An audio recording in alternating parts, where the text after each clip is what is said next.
Hello.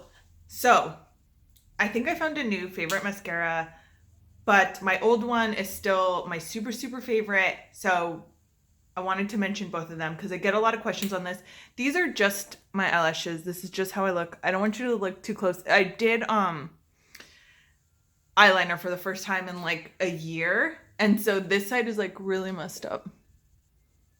Just trust me. Anyways, so these are my eyelashes.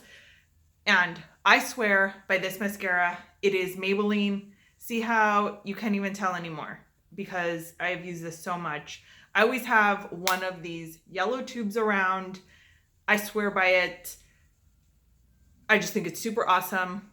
And you can put on more than one coat so they seem a little thicker. But this is part of the reason why I haven't been using eyeliner as much because the way that the brush is for this one, this is the Lash Sensational Luscious Full Fan Effect. It's a very lengthy name, but the way that how am I supposed to do this?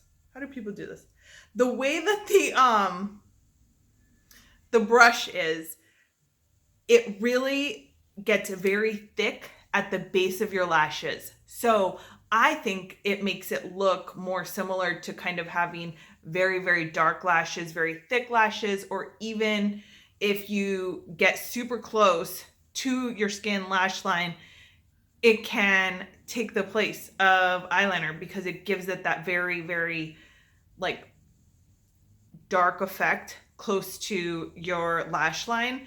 And I am the person to verify this because my lashes are the same color as my eyebrows, and I do periodically get them permed and dyed because you can see it. If I don't get all the way close to my lash line, you can see the light eyelashes. So that's a priority for me, and I have not been wearing eyeliner because of this. And most of the time I will put on this one first, and then I will put on this one, because I think if you put too much of this, it actually can make them clumped, which we don't want, but we do want a thick lash line, right? So Maybelline Lash Sensational, boom. This I think is for very thick lashes. This is my all the time one. I feel like I can put on multiple coats and it makes them both look long and thicker. It's more of an everyday one. This is kind of more of a dramatic one, but I highly recommend both of these. This is everything.